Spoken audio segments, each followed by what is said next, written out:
Tem muita coisa boa, né? Olha só quem tá falando aqui também. A Geovânia Barros fala o seguinte: como ir do vício à virtude no mundo de hoje? E aí? Bom, um pouquinho ampla a pergunta, mas acho que dá para responder, né? Como ir do vício à virtude? Naturalmente, ao sairmos do vício, a gente está caminhando para a virtude. É como eu saio da sombra para ir para a luz. Naturalmente, quando você vai saindo da sombra, já vai chegando à luz. Isso não quer dizer que se você tira um vício, você já vai ser uma pessoa virtuosa.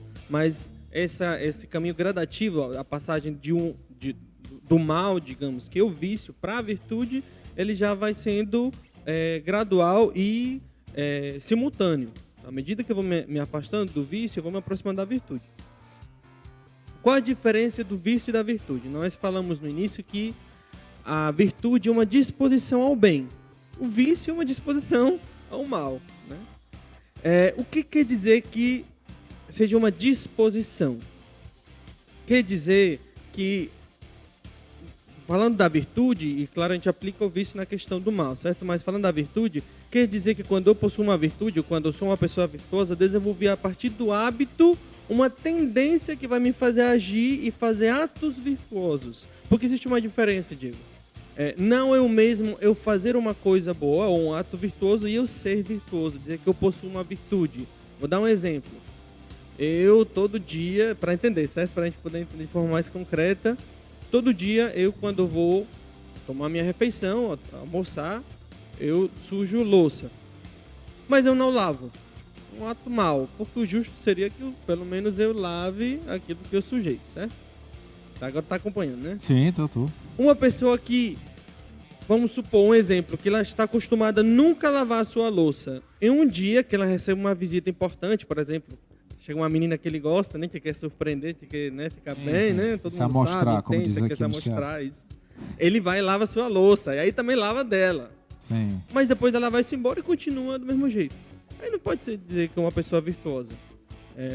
Que seria, no caso, a virtude da justiça, vamos dizer assim, se ela lavasse sua louça. E ainda mais da caridade, que ela lavasse a dela e de outra pessoa, no caso dos seus pais. É a mesma questão em relação ao vício. O vício, um ato mal que se transformou em um hábito que me faz tender ao mal. Então, por exemplo, eu roubei uma vez. Sempre vai ser um pecado. O roubo é um pecado.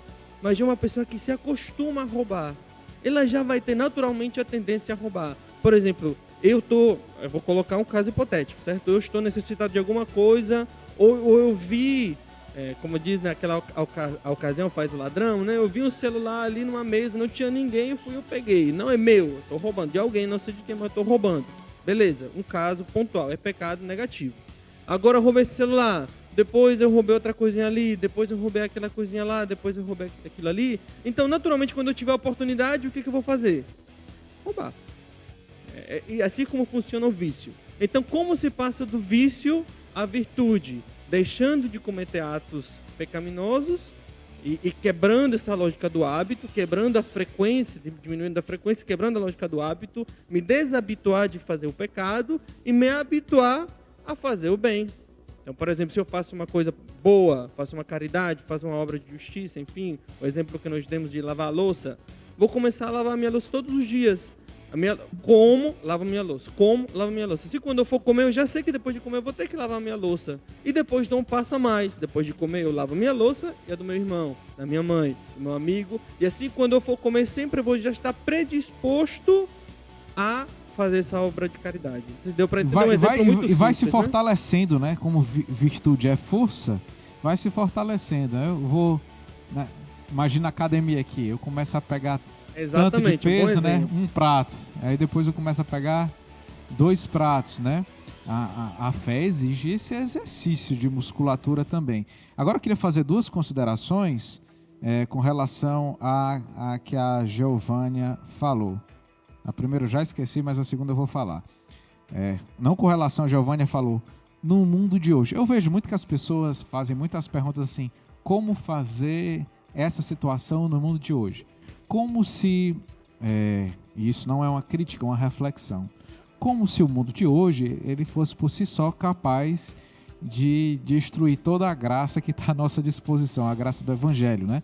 Ela continua habitual, a gente precisa aprender a atualizar a graça. Então, passar do vício à virtude hoje é a mesma forma que que os santos passaram do vício à virtude há 1000 anos atrás, há 1500 anos atrás. Não tem muita diferença. E é fazendo. Deus dá a graça. A gente precisa dar o primeiro passo. Se eu não dou o primeiro passo, eu não tenho como criar o hábito.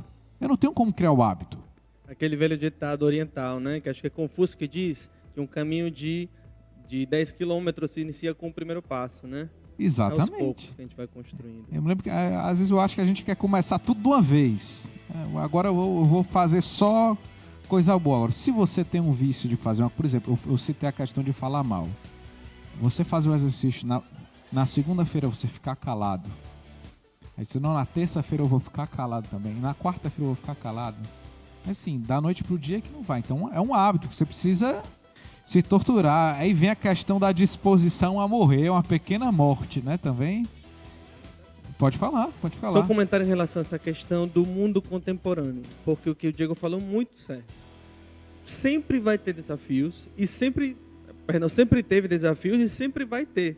Sempre os santos foram uma resposta para a época que eles viviam, e nós somos resposta para a nossa época. Então a primeira coisa que a gente tem que fazer é olhar ao nosso redor. Até mesmo se a gente for olhar a nossa época, quais são as mazelas, as dificuldades da nossa época. Por exemplo, isso são dois temas, são dois pontos, dois momentos é tratado no livro. Há 1000 anos atrás, as dificuldades que existiam naquele tempo eram X, há 500 anos atrás eram outras, né? Então, por exemplo, a gente vai ver Santa Teresa que ela fala das leituras das monjas que não convém que elas leiam. Hoje não seria isso. Porque as leituras que não convém que ler é só passar pela rua e ver a publicidade, já ver muito mais pecado do que ver nas leituras que elas tinham. Entendendo?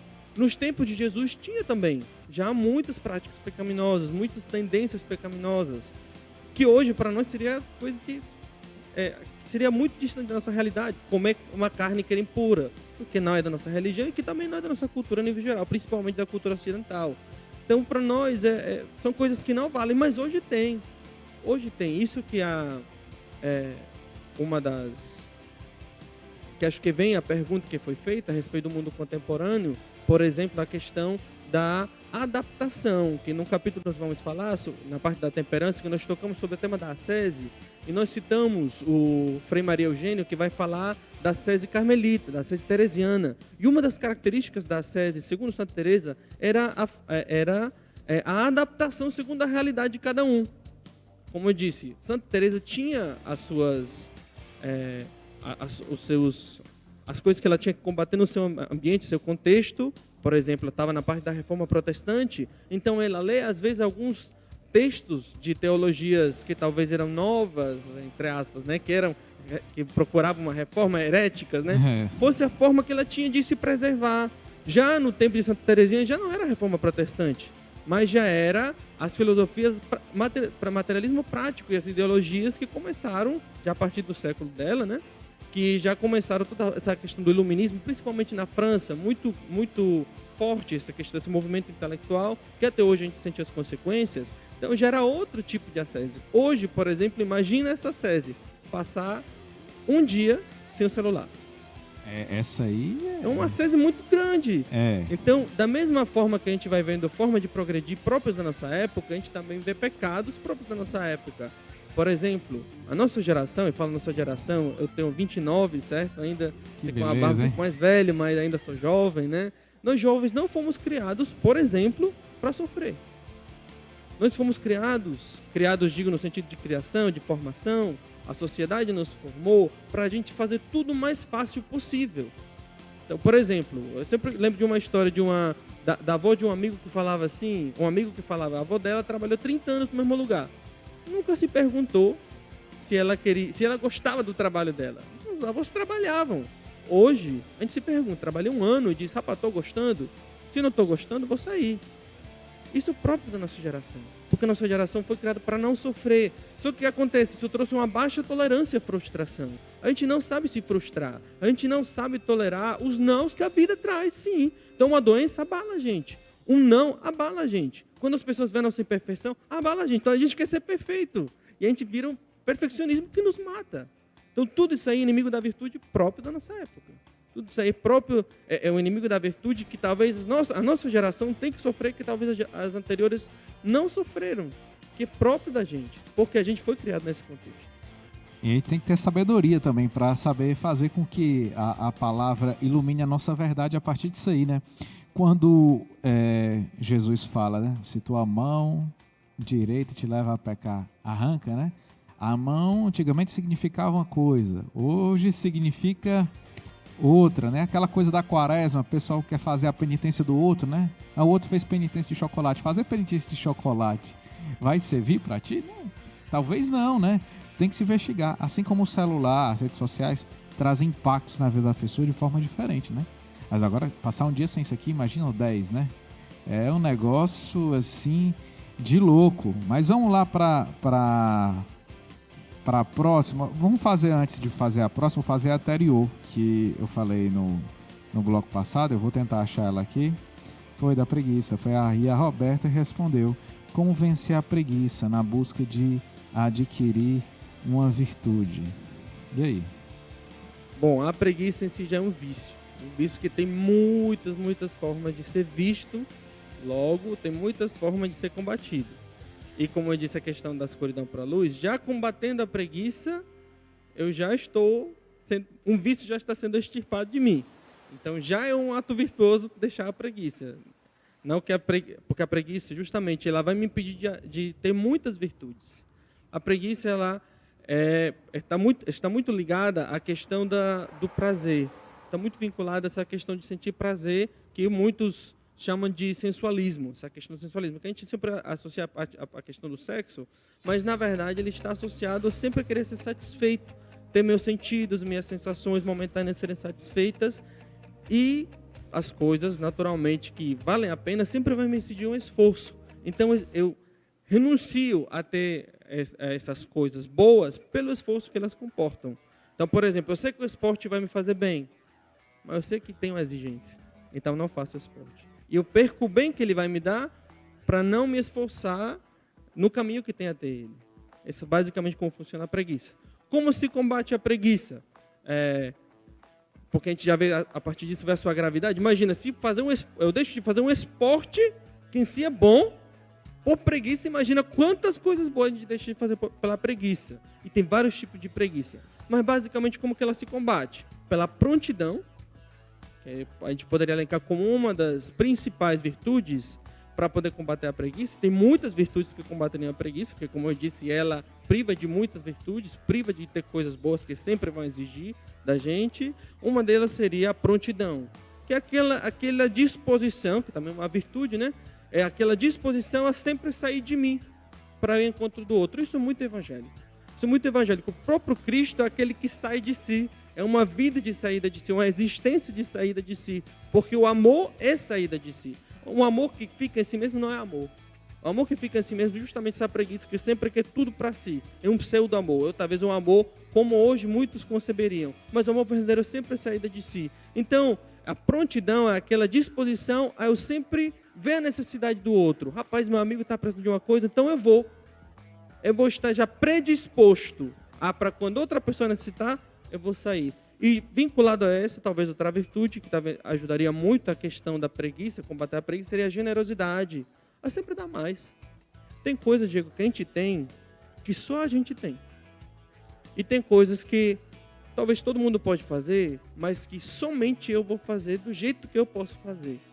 Então, a sua marca pessoal, no amor que você faz as coisas, é aquilo que talvez a outra pessoa precisa. É aquilo que vai completar ou vai suprir a necessidade da outra pessoa. Por isso que é importante que nós sejamos generosos e nos dá. Dar aquilo que nós temos, os nossos dons, as nossas virtudes, os nossos gestos, a nossa capacidade física, talvez, de fazer alguma coisa, capacidade intelectual, enfim. A generosidade é aquela virtude que sempre vai me fazer dar mais. E, Ave Maria, Cristo é o generoso. Então, acho que essas duas virtudes poderiam ajudar de forma mais concreta, mais prática, a combater a preguiça.